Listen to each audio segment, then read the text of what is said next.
All right, we're switching gears. Might seem like not related, but it'll all come together. So let's talk about aliens. Again, this isn't something that I necessarily denied the existence of my whole entire life. I was skeptical about it for sure. I mean, logical me is like, given the size of the cosmos, there just has to be. I honestly felt like, okay, the universe is likely teeming with life.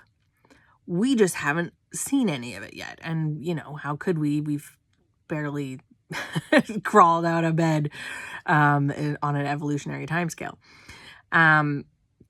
I did believe that some things had to be real. Maybe there was like a visitor or two, but there's no real way to know for sure, right? The out of place artifacts, the stories of abduction, you know,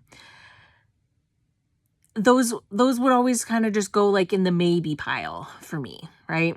There are some that I would absolutely dismiss because they just seemed like nonsense. But there was definitely stories where I was like, well, that's not really explainable. But there's also no proof.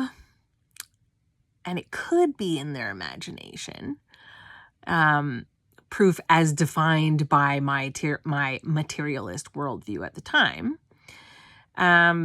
So those things kind of were just like, well, I'm not going to say no, but I don't believe it wholeheartedly without any sort of hard evidence. So these go into the maybe pile. I've sort of accumulated a ton of things in my life. They all end up in the maybe pile. And then when I sort of like realized like the true nature of reality, a whole bunch of that stuff just like clicked into place. Like it fell into its slot. It all like it made sense. Do I believe like every single story that? No, of course not. I'm still a skeptic, very much so. But there's definitely things from my maybe pile that are fully in my like accepted reality pile. Aliens being one of those. They are here. They have been for a long time. Alien abduction stories are real, at least some of them. UFO sightings are real. Obviously, it's being officially disclosed by the government. Roswell was like a real alien crash, and they did recover real alien beings. And they've been reverse engineering that tech since then. So almost 100 years. There's a cannibal, pedophile, global elite network selling children on Wayfair. That seemed like fucking bonkers shit to me a year ago. That's been proven a fact. There is a spirit, soul, some sort of higher being. There's a whole non-physical reality. I am not my body. Meditation works because you're quieting the filters of your like avatar, your senses, that you're saying, body, shut up, I'm not you, I want to focus on myself, not my body. And then things from outside what is available to you in your body become available to you in meditation.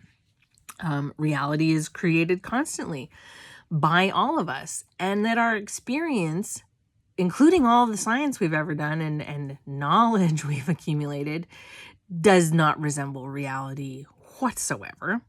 That evolutionary theory supports this.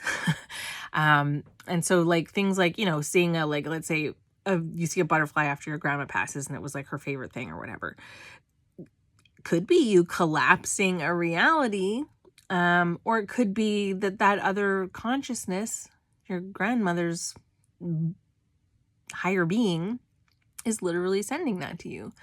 The multiverse exists. All realities exist simultaneously. The universe is a hologram. Every single piece is the whole. The pieces don't make up the whole. The whole is itself broken up into millions of little pieces, which are also all the whole themselves. Everything is one. Like, I'm you, you're me, we're the sky, we're also, you know, the chairs that we're sitting on.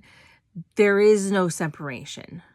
There is no separate beings. Everything is everything. Lauryn Hill. The universe is like a sheet, like a 2D fabric of space. There's no such thing as time. The entire universe is data. You can leave your body and access any data set, which means you can see any place in time, past, present, or future, because those things don't really exist. They're just data sets, which is basically the same thing as time travel and psychic abilities. All of those things are in my reality pile now. And if all of those things are true, and I do accept that they are true, and by evidence, I've inferred that those things are true. Suddenly, what the source of truth is becomes very different. Remote viewers are absolutely a reliable source. All of them? No. Every single thing that they say? No. But when you have people having different people having similar experiences across time, space, like people that don't know each other are seeing the same things, then those things are real things that are being observed. People who meditate and gain access to information via meditation, that's like a legit way to get information. People on psychedelics, people who have experiences with non-human entities or intelligences when on psychedelics, that's like a real thing that's happening.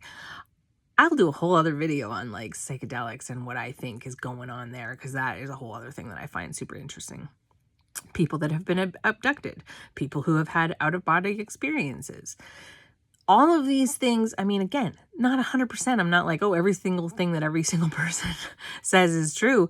But these are definitely in the pile of potentially reliable sources that just need to be evaluated as, anything else would.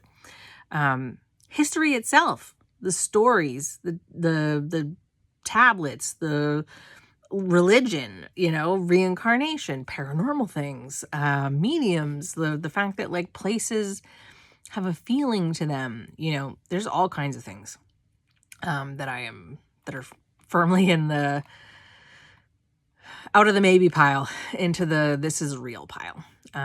So I'll stop there because I'm definitely going to get into some of the history stuff around aliens, right? Like what are our actual artifacts and things that refer to those, and that part's going to be super fun. Definitely interesting stuff.